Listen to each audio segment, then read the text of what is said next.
Hello दोस्तों, नमस्कार। इतिहास विषय से संबंधित आज हम 90 क्वेश्चन हमारे कंप्लीट हो गए थे, तो 91 से स्टार्ट करेंगे। उससे पहले प्लीज़ आप लोग वीडियो को लाइक कीजिए, शेयर कीजिए, सब्सक्राइब कीजिए। तो चलिए स्टार्ट करते हैं। 91 क्वेश्चन है हमारा, निम्नलिखित में से किसने हिंदू विधवा पुनर्विवाह अधिनियम पारित कराने में महत्वपूर्ण भूमिका निभाई थी। मोस्ट इंपॉर्टेंट क्वेश्चन है, टीजीटी में पूछा गया है। तो हिंदू विधवा पुनर्विवाह जो अधिनियम पारित कराने में महत्वपूर्ण भूमिका निभाई थी ईश्वर चंद विद्यासागर के द्वारा। ए इसका राइट आंसर हो जाएगा। आप देख सकते हैं ईश्वर चंद विद्यासागर ने हिंदू विधवा पुनर्विवाह अधिनियम पारित कराने में महत्वपूर्ण भूमिका निभाई थी।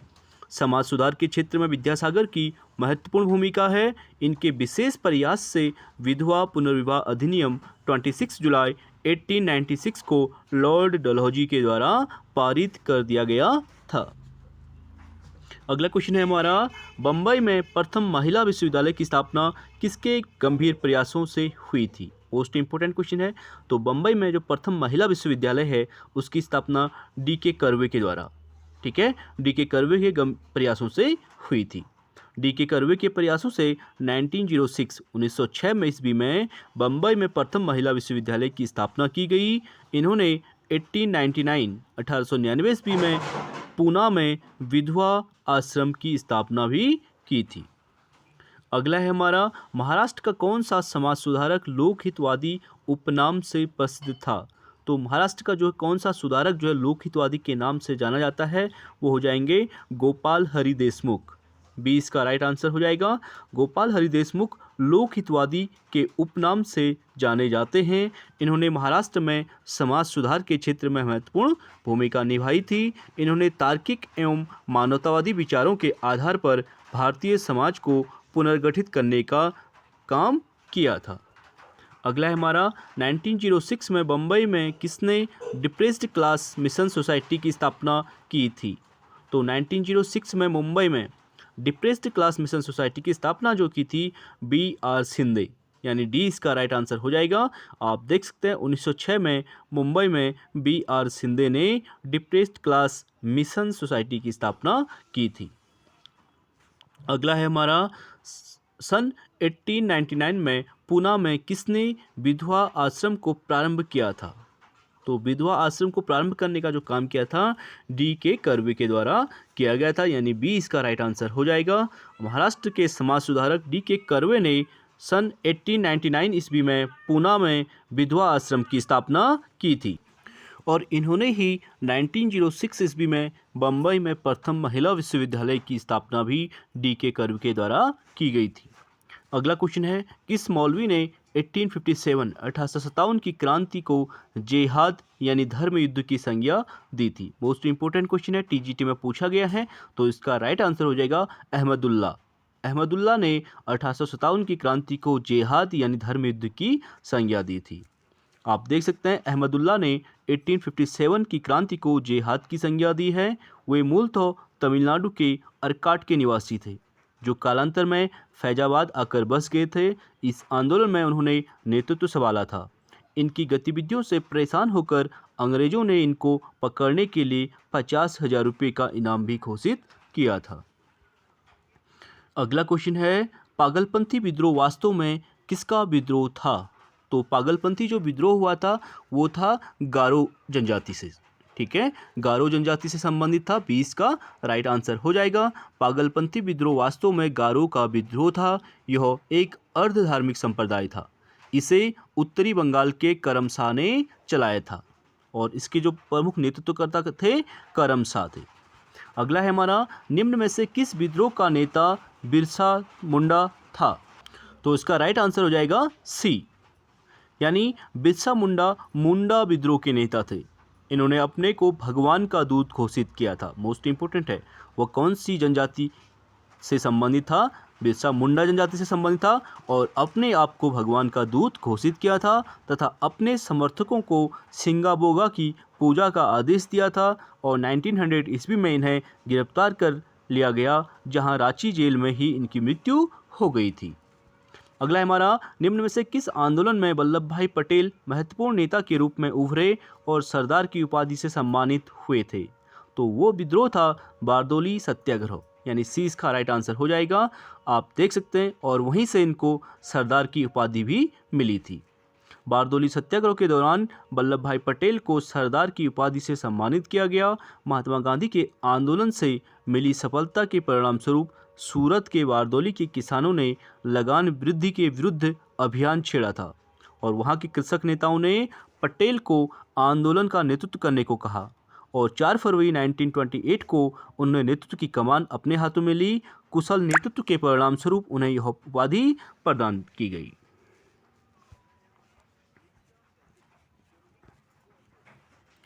अगला है हमारा, भूदान आंदोलन किसने प्रारंभ किया था? तो मोस्ट इंपोर्टेंट है भी, भूदान आंदोलन का जो प्रारंभ किया था विनोबा भावे के द्वारा चलाया गया था, यानी 20 का राइट आंसर हो जाएगा। भूदान आंदोलन के प्रणेता विनोबा भावे थे।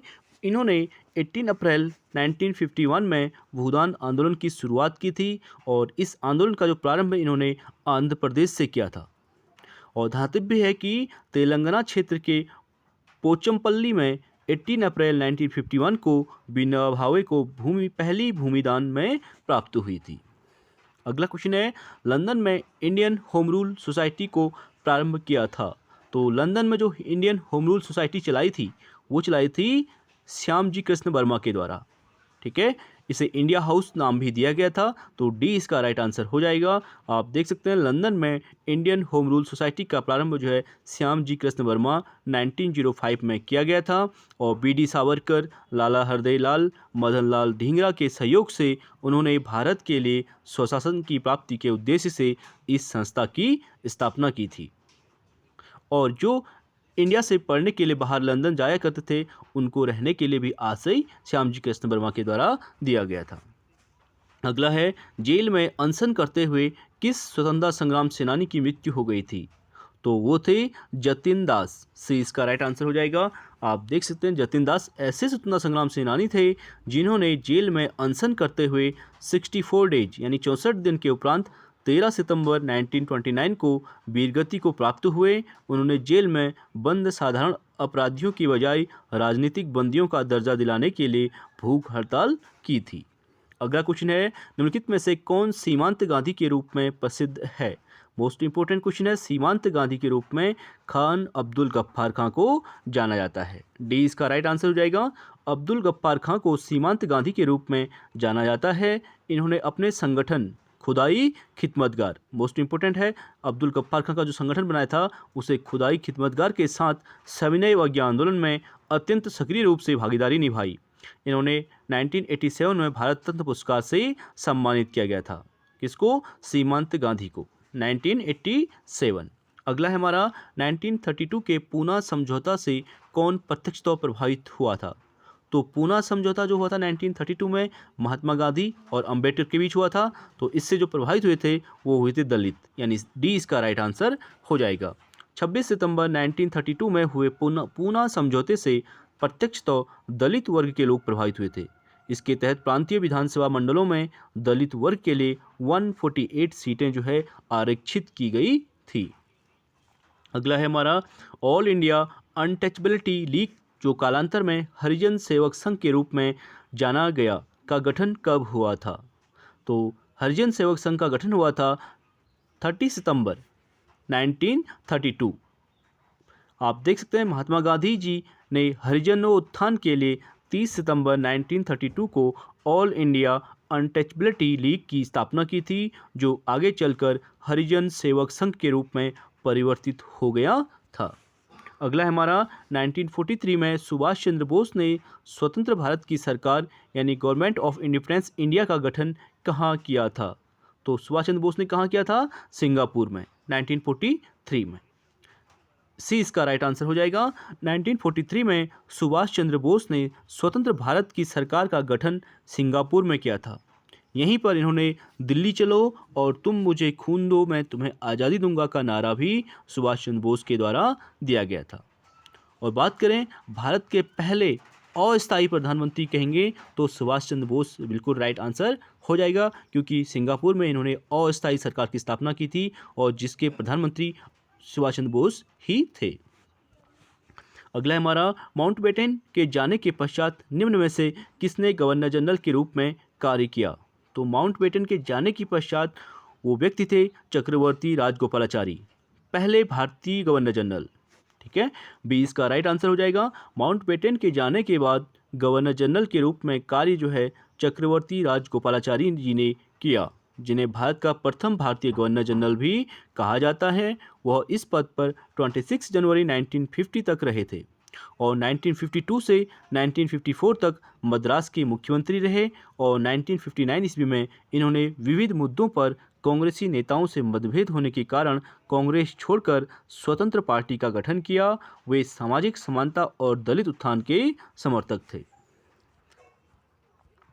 अगला क्वेश्चन है हमारा, भारतीय राष्ट्रीय कांग्रेस के प्रथम अध्यक्ष थे। तो भारतीय राष्ट्रीय कांग्रेस के जो पहले अध्यक्ष थे WC बनर्जी, व्योमेश चंद्र बनर्जी। डी इसका राइट आंसर हो जाएगा। भारतीय राष्ट्रीय कांग्रेस के प्रथम अध्यक्ष WC बनर्जी थे। इनका प्रथम अधिवेशन बम्बई स्थित गोकुल दास तेजपाल संस्कृत विद्यालय में हुआ था। अगला है हमारा, बंगाल के विभाजन को निरस्त करने के लिए निम्न में से कौन याद किया जाता है। तो बंगाल के विभाजन के लिए जो याद किया जाता है लॉर्ड हॉर्डिंग, यानी सी इसका राइट आंसर हो जाएगा। आप देख सकते हैं बंगाल विभाजन को निरस्त करने में लॉर्ड हॉर्डिंग की महत्वपूर्ण भूमिका थी। इन्हीं के कार्यकाल में तृतीय दिल्ली दरबार का आयोजन किया गया था और इस आयोजन में जॉर्ज पंचम ने बंगाल विभाजन को 1911 में रद्द किया था। अगला है, निम्न में से कौन स्टुटगार्ट में आयोजित अंतर्राष्ट्रीय कांग्रेस में सम्मिलित हुआ तथा वहां भारतीय तिरंगा ध्वज को फहराया गया। मोस्ट इंपोर्टेंट क्वेश्चन TGT में पूछा गया है, तो इसका राइट आंसर हो जाएगा मैडम भीकाजी कामा। 1907 में मैडम भीकाजी कामा ने जर्मनी के स्टुटगार्ट में शहर में अंतर्राष्ट्रीय समाजवादी कांग्रेस के सम्मेलन में हिस्सा लिया और वहीं पर 18 अगस्त 1907 को भारत का प्रथम राष्ट्रीय तिरंगा ध्वज फहराया गया था।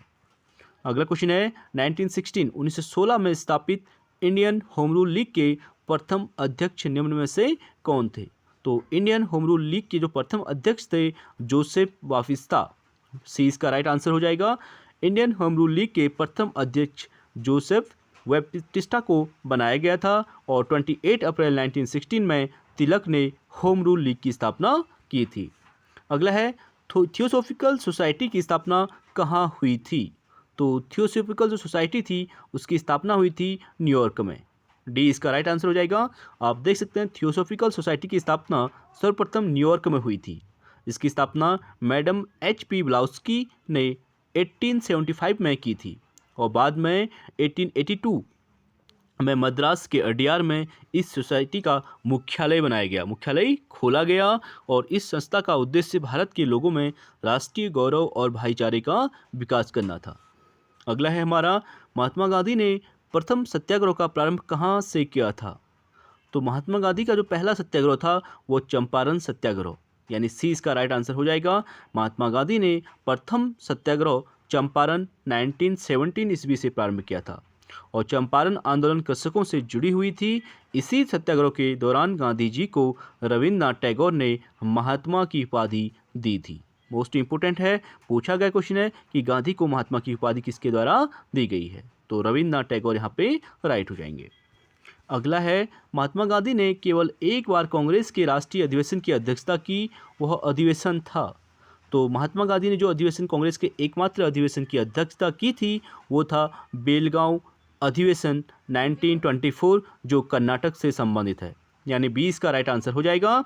राष्ट्रपिता महात्मा गांधी ने 1924 ईस्वी के बेलगाम अधिवेशन की अध्यक्षता की थी और इसी समय कांग्रेस एवं मुस्लिम लीग दोनों अलग हो गए थे और कानपुर अधिवेशन 1925 में हुआ था जिसकी अध्यक्षता सरोजनी नायडू ने की थी और 1923 के काकीनाडा अधिवेशन के अध्यक्ष मौलाना मोहम्मद अली थे, जबकि गुवाहाटी अधिवेशन 1926 में हुआ था और इसके अध्यक्ष श्री एस श्रीनिवास अयंगर को बनाया गया था। अगला है हमारा, 1923 के विधान परिषद चुनाव में स्वराज पार्टी ने कहां पर बहुमत हासिल किया था। तो स्वराज पार्टी ने जो बहुमत हासिल किया था मध्य प्रांत यानी सेंट्रल प्रोविंस में। आप देख सकते हैं असहयोग आंदोलन से नाराज होकर, ठीक है, चौराचौरी कांड की घटना के बाद जब असहयोग आंदोलन महात्मा गांधी ने वापस ले लिया था तो CR दास ने अलग पार्टी स्वराज पार्टी बनाई थी और 1923 के विधान परिषद चुनाव में स्वराज पार्टी ने मध्य प्रांत यानी सेंट्रल प्रोविंस में बहुमत हासिल किया और 101 निर्वाचित सीटों में से 42 सीटों पर इनकी जीत हुई थी। अगला क्वेश्चन है 1929 में नागपुर में आयोजित all India trade union Congress के अध्यक्ष निम्न में से कौन थे? तो all India trade union Congress के अध्यक्ष थे पंडित जवाहरलाल नेहरू। आप देख सकते हैं वर्ष 1929 में नागपुर में आयोजित all India trade union Congress की अध्यक्षता पंडित जवाहरलाल नेहरू ने किया था। इसी समय इसमें प्रथम विभाजन हो गया, जिसका मूल कारण साम्यवादियों और सुधारवादियों के बीच जो है मतभेद होना था। अगला है निम्न में से किसने चटगांव शस्त्रागार में वंदे मातरम नारे के साथ तिरंगा ध्वज लहराया था? तो चटगांव शस्त्रागार में वंदे मातरम नारे के साथ तिरंगा ध्वज फहराने वाले व्यक्ति थे सूर्यसेन। 20 का राइट आंसर हो जाएगा। चटगांव शस्त्रागार में वंदे मातरम नारे के साथ सूर्यसेन ने तिरंगा ध्वज लहराया था और सूर्यसेन चटगांव के राष्ट्रीय विद्यालय में शिक्षक के तौर पर कार्यरत थे। अगला है हमारा कांग्रेस छोड़ने के पश्चात सुभाष चंद्र बोस ने कौन सी पार्टी बनाई थी? तो कांग्रेस छोड़ने के बाद सुभाष चंद्र बोस के द्वारा फॉरवर्ड ब्लॉक नामक पार्टी बनाई थी। डी इसका राइट आंसर हो जाएगा। Most important question TGT PGT में पूछा गया है। सुभाष चंद्र बोस ने कांग्रेस अध्यक्ष पद छोड़ने के बाद 3 मई 1939 में फॉरवर्ड ब्लॉक की स्थापना की और उसके अन्य सदस्यों में विश्वंभर दयाल त्रिपाठी आदि लोग थे। अगला है अभिनव भारत का संस्थापक कौन था? मोस्ट इंपोर्टेंट टीजीटी में पूछा गया है। तो अभिनव भारत जो संस्था थी उसका संस्थापक थे बी.डी. सावरकर, यानी एक क्रांतिकारी संगठन था ये। अभिनव भारत की स्थापना बी.डी. सावरकर ने 1904 ईस्वी में नासिक यानी महाराष्ट्र में की थी। यह एक गुप्त क्रांतिकारी संगठन था और इसका वार्षिक सम्मेलन क्रांतिकारियों के द्वारा ही आयोजित किया जाता था। अगला है कांग्रेस के किस अधिवेशन में नरमपंथियों एवं चरमपंथियों का विभाजन अपरिहार्य हो गया था? तो वो अधिवेशन था सूरत अधिवेशन 1907। कांग्रेस का 23वां अधिवेशन 1907 में सूरत में हुआ था। उसके अध्यक्ष थे रास बिहारी बोस और इस अधिवेशन की अध्यक्षता रास बिहारी बोस ने की थी। इसी अधिवेशन में नरम दल और गरम दल 2 भागों में विभाजित हो गया था और आगे चलकर 1916 में लखनऊ समझौते के तहत ये आपस में मर्ज हो जाते हैं। अगला है महात्मा गांधी के राजनीतिक गुरु कौन थे? तो महात्मा गांधी के जो राजनीतिक गुरु थे गोपाल कृष्ण गोखले थे। डी इसका राइट आंसर हो जाएगा। राष्ट्रपिता महात्मा गांधी के राजनीतिक गुरु गोपाल कृष्ण गोखले थे। इन्होंने भारतीय राष्ट्रीय कांग्रेस के 1905 ईस्वी में वाराणसी में हुए अधिवेशन की अध्यक्षता की थी। अगला है गुरु तेग बहादुर किस मुगल सम्राट के समकालीन थे? तो गुरु तेग बहादुर जो थे औरंगजेब के समकालीन थे। आप देख सकते हैं गुरु तेग बहादुर जिनका कार्यकाल 1664 से 1675 ईस्वी में था, औरंगजेब के समकालीन थे। इन्होंने औरंगजेब की धार्मिक नीति का खुला विरोध किया था। इससे नाराज औरंगजेब ने इन्हें बंदी बना लिया और इस्लाम धर्म स्वीकार न करने पर उनका कत्ल कर दिया। ये सिखों के 9वें गुरु थे तथा 1664 ईस्वी में गद्दी पर बैठे थे। अगला है पुर्तगाली नियंत्रण से गोवा कब स्वतंत्र हुआ? तो पुर्तगाली नियंत्रण से गोवा जो स्वतंत्र हुआ था 1961 में, 1961 में। डी इसका राइट आंसर हो जाएगा। पुर्तगाली नियंत्रण से गोवा 1961 ईस्वी में स्वतंत्र हुआ था और 17 दिसंबर 1961 ईस्वी को गोवा संग्राम की उग्रता को देखते हुए भारत सरकार ने सैनिक कार्यवाही द्वारा गोवा पर अधिकार कर लिया था। अगला है शंकराचार्य ने कहाँ पर 4 पीठों की स्थापना की थी? मोस्ट इंपोर्टेंट क्वेश्चन है। तो शंकराचार्य जी के द्वारा 4 पीठों की स्थापना की गई थी। उसमें पहला है आपका बद्रीनाथ, दूसरा है श्रृंगेरी, तीसरा है पुरी और चौथा है द्वारिका। आप देख सकते हैं चारों पीठों की स्थापना शंकराचार्य ने की थी, जिसमें पहला बद्रीनाथ हो जाएगा और दूसरा श्रृंगेरी, तीसरा पुरी ओडिशा और चौथा आपका द्वारिका जो है गुजरात में है। अगला हमारा निम्नलिखित विदेशी यात्रियों को तिथि क्रम में व्यवस्थित कीजिए। जो विदेशी यात्री आए थे उनको क्रम में लगाने की बात कर रहा है, तो देख लेते हैं। सबसे पहले इत सिंह भारत आए थे, 671 से 695 के बीच भारत में रहे। इत सिंह के बाद फाहियान भारत आए थे 399 से 1414 में। ठीक है, फाहियान चंद्रगुप्त मौर्य के शासनकाल में भारत आए थे। उसके बाद ह्वेनसांग जो हर्षवर्धन के शासनकाल में भारत आए थे 1629 से 643 तक भारत में रहे थे। और अंत में मेगास्थनीज भारत आते हैं जिन्होंने इंडिका लिखी थी। ये 304 से 299 ईस्वी तक भारत में रहते हैं। तो आज के लिए इतना ही फ्रेंड्स, बाकी नेक्स्ट क्लास में करेंगे। आई होप वीडियो आप लोगों को पसंद आई होगी। प्लीज़ वीडियो को लाइक कीजिए, शेयर कीजिए, सब्सक्राइब कीजिए। Thank you so much.